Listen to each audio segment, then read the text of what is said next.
Hello and welcome to a great day for film fans. It is Oscar nomination day. I'm your host of Old, New, and Now, playing Will Robinson Smith. So good to be with you on this fantastic day celebrating some of the best cinema had to offer in 2017. The nominations for the 90th Academy Awards dropped earlier this morning. There's a lot of goodness to run down. We're not going to go through every single category, but just wanted to hit on some of the bigger ones, give some of my thoughts, some of the historical importance of some of these nominations, and just dive in. Of course, jump in the comments section. I want to hear all of your thoughts about these films. This isn't going to be my prediction video. That's going to come a little bit later, just because there are some that are on the lists here that I have not had a chance to see that definitely want to watch, or some of them I want to rewatch before I throw down my predictions. So gonna get into that a little bit later. So this will just be my general impressions of the nominees, what got nominated, what got snubbed,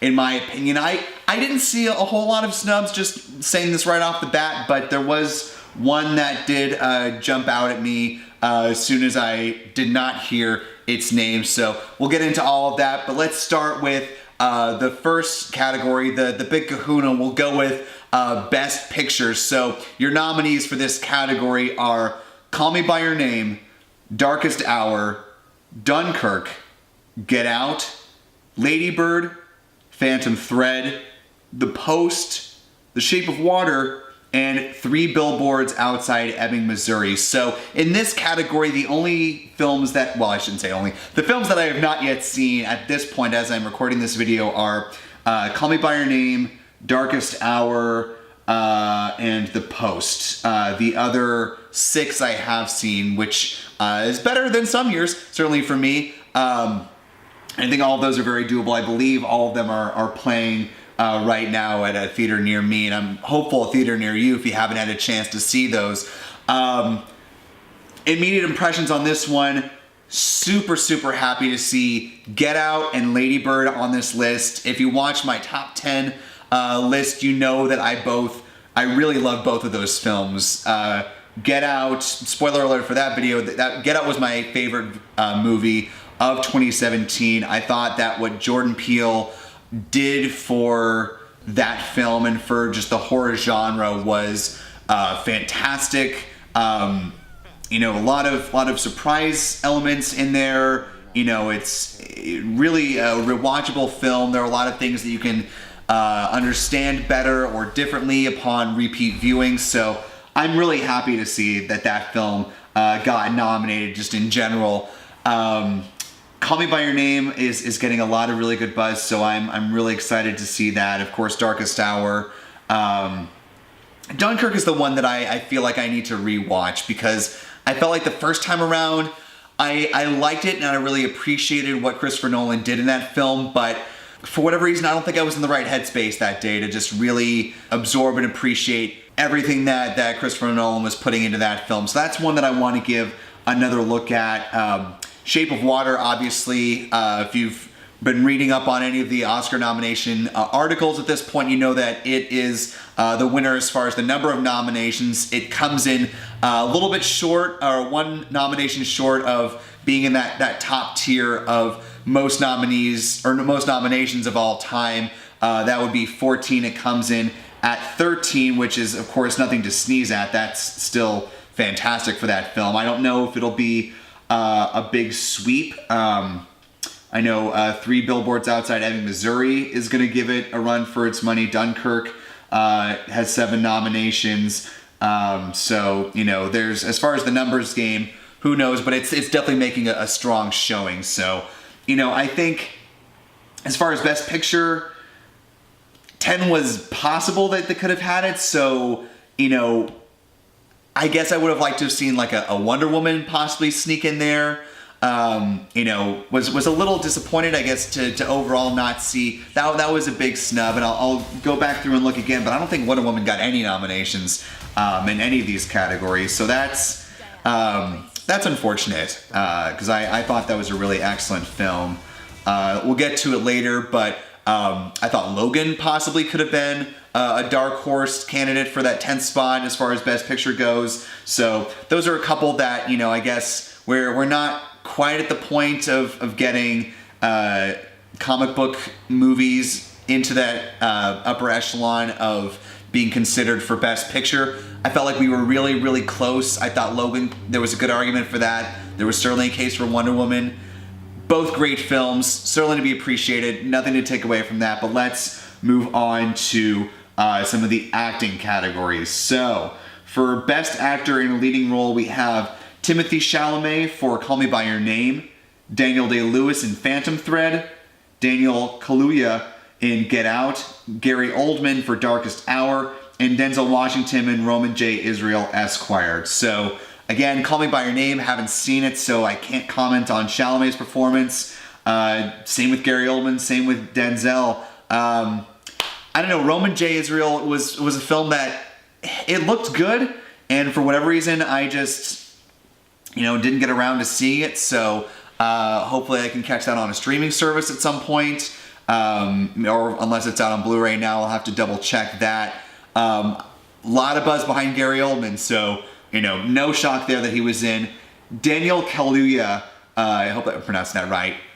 That made me so happy. I was listening to the audio of the announcements as I was driving this morning, and I was fortunately at a red light when that happened, because I took a moment to just clap, because that makes me really happy, and there'll be some more love for Get Out in future lists on the Academy Award nominations, but I love that movie, and I think it's really cool. One, that we have two African-American men that are nominated in this category, with both Denzel and Daniel, and, you know, that we have a film that was from back in March that, you know, stuck around in the minds of the Academy, and that you have, you know, a really breakout performance like Daniel's get this kind of recognition. I think that's really cool. I don't know if he'll win. Again, this isn't a prediction video, so we'll save all that for later, but man, that made me really happy just that he was a part of this conversation. So let's jump down to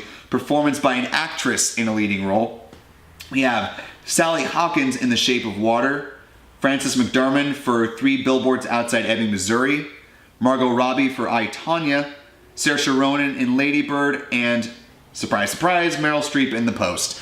I think basically every time Meryl is in a movie, she will get nominated, so that's not terribly shocking. Really, this list was pretty similar to the SAG Awards, and Frances McDormand took it in that award show, and I think there's a strong case for her in this one. She was a powerhouse in 3 Billboards. If you haven't seen it, definitely go check that out while it's still in theaters. I mean, but the amount of nominations it's got, I think it's going to be around for a little bit of time, so I think you have time to see it before the Academy Awards rolls around. It's definitely one not to miss. I know it didn't make my top 10. It was in my honorable mentions, but the more I've thought about the movie, the more those performances have just jumped out and resonated with me. I mean, her, Sam Rockwell, Woody Harrelson, those 3, and you know, I'll just throw it out there, those 2 were nominated in the acting category as well. Very well deserved. But yeah, that's a stacked category, but I think probably Frances McDormand is going to win it, but we'll talk more about that later, because I still haven't seen The Post. That's the one in that category I haven't seen. So we'll look at that a little bit later. But I thought Margot Robbie was really good for I, Tonya, so who knows. Jumping down to Best Performance by an Actor in a Supporting Role, we have Willem Dafoe for The Florida Project, Woody Harrelson, as I mentioned, in 3 Billboards Outside Ebbing, Missouri, Richard Jenkins for The Shape of Water, Christopher Plummer for All the Money in the World, Sam Rockwell for 3 Billboards. Christopher Plummer, I mean, I really enjoyed All the Money in the World. I thought he gave a great performance, obviously stepping in for Kevin Spacey super late in the game after those mountain of allegations came out about him, and I'm not going to take the time to litigate all of that, but just the turnaround for him fitting into that role, making it his own. I thought he gave a really strong performance, and I think that probably factored in, you know, the amount of time he had to get adjusted to that role, for everyone else around him to, absorb him into that movie. I think that probably had a lot to do with his nomination. Not taking away from his performance, but I'm guessing that was possibly a factor.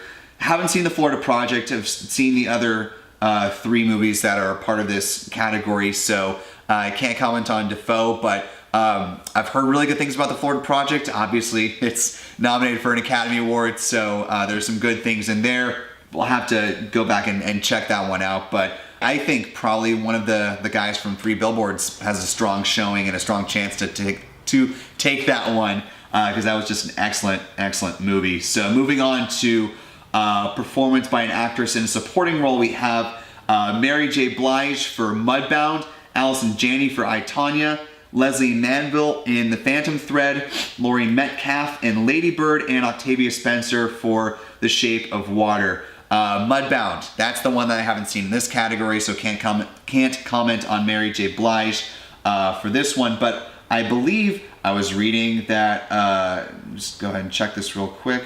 Yeah, Mary J. Blige, she's not only nominated as an actress, but also nominated in original song category for her song Mighty River, which actually, now that I'm looking at this, Mudbound is on Netflix, so perfect. I'll go watch it on Netflix at some point this week, so that's cool. I'm looking forward to checking that out. But yeah, as far as the other actresses are concerned, somewhat similar to the SAG Awards again. Love seeing Octavia Spencer in there. I thought she against Sally Hawkins were a really delightful pair, bouncing off each other in Shape of Water. So that was a really fun movie. Well, fun maybe not be the right word, but that was a really enjoyable movie, I should say. So looking forward to seeing how that one shakes out. Moving right along to, and this one, a friend of mine, Keisha, pointed out to me, this is in the cinematography category, which, is interesting because this is one of the many that Blade Runner 2049 was nominated for, as well as the other nominees are Darkest Hour, Dunkirk, Mudbound, and The Shape of Water. But the big takeaway from this is that Mudbound's cinematographer, Rachel Morrison, she's two things. One, she's the DP for Black Panther, which is awesome. So looking forward to Mudbound because I've been really excited about everything that's coming out about Black Panther. Still need to buy my tickets though. I need to get on that as soon as I'm done shooting this video. But she is the first person in the 90-year history of the Academy Awards to be nominated as a woman for cinematography. So this is way overdue. I mean, that's an understatement. But, I think it's fantastic that, finally cracked that barrier. Can't comment on the movie because I haven't seen it, but, I think it's fantastic that we are finally crossing that threshold and having finally a female cinematographer being nominated against these other 4 men. Again, Mudbound I think is the only one of these that I have not seen. Oh, Darkest Hour I have not seen. So I kind of want to leave that one alone as far as predictions. But Blade Runner 2049, I really hope they re-release that in theaters because I would love to see that again on the big screen again. That was one that I felt like I wasn't quite in the right headspace when I watched it the first time. It's also a really long movie. So I want to check that one out again and just get a better feel for that one. This is another big one. Here we go with achievement in directing. And our nominees are Christopher Nolan for Dunkirk, Jordan Peele for Get Out, Lady Bird, Greta Gerwig, Phantom Thread, Paul Thomas Anderson, and The Shape of Water, Guillermo del Toro. This may be, in my mind, aside from Best Picture, this is probably the most stacked category for me. I think you could make really compelling arguments for all 5 of them, but let's talk about the significance of this for a couple reasons. One, you got Get Out again. Jordan Peele coming in there with his debut film. In Lady Bird, Greta Gerwig, another woman who was nominated, one of the first to be nominated in this category, but CNN pointed out, and I'm sure other outlets as well, she is the first female to be nominated for her directorial debut. So that's really cool. This is also somehow the first directing nomination for Christopher Nolan. I don't know how we got here without him getting a nomination first for, Dark Knight, for Inception, for, any number of his filmography before now, but especially those two. So, it is, I think it's one of those, like, it's time Academy moments. So it's nice to see Christopher Nolan getting, his due respect, because he obviously, I don't need to say this if you're watching this video, what an amazing director and visionary he is. So, hats off to Christopher Nolan for getting that nomination. And, it's been a long time coming for him. Really happy to see that. So let's move on. I guess just a real quick, Nerdist writer Scott Weinberg pointed out a couple of interesting factoids about this category.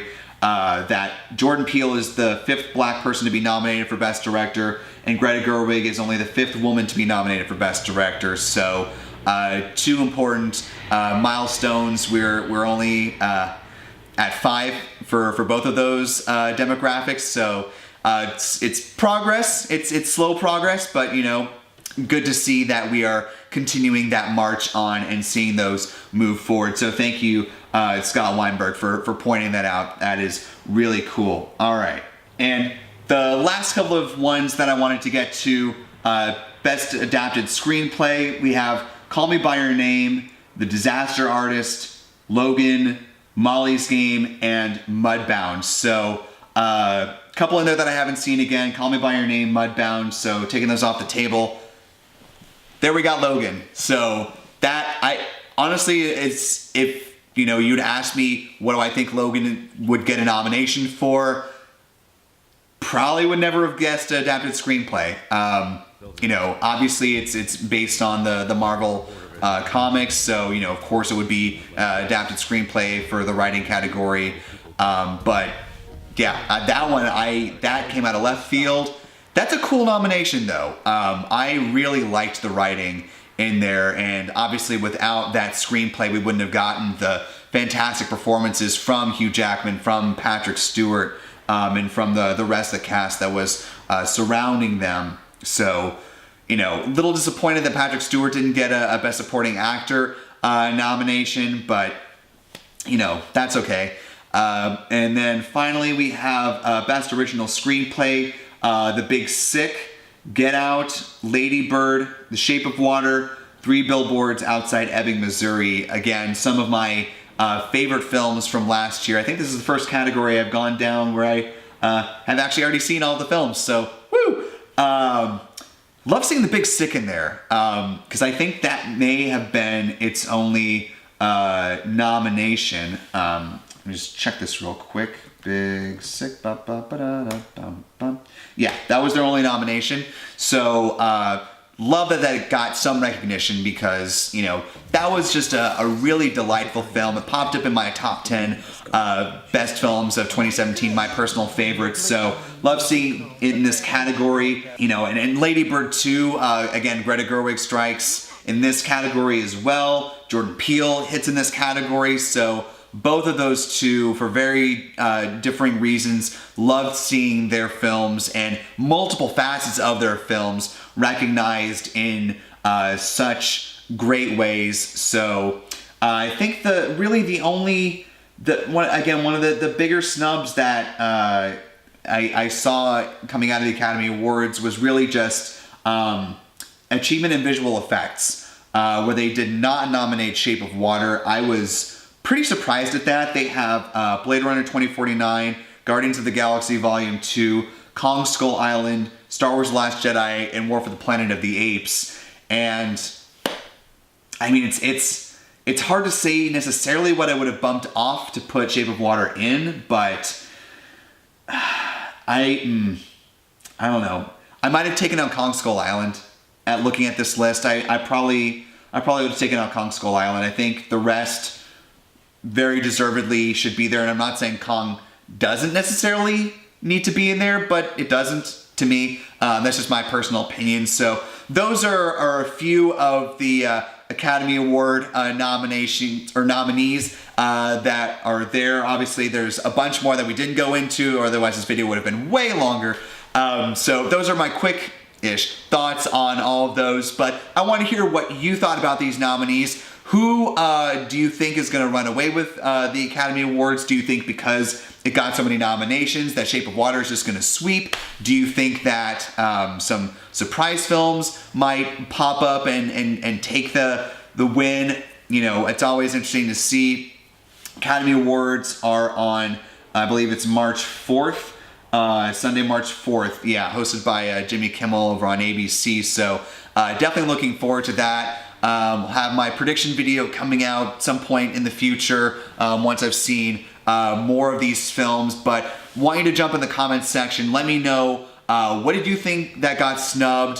What was your biggest takeaway from these nominations? Just whatever your overall impressions were for this 90th year. I can't believe we're at 90 for the Academy Awards. So thank you all so much for hanging around with me, talking about the Academy Award nominations today. Loved hearing them as they were coming out. Loved going through them with all of you. So hope you enjoy the rest of your day, and I will see you next time.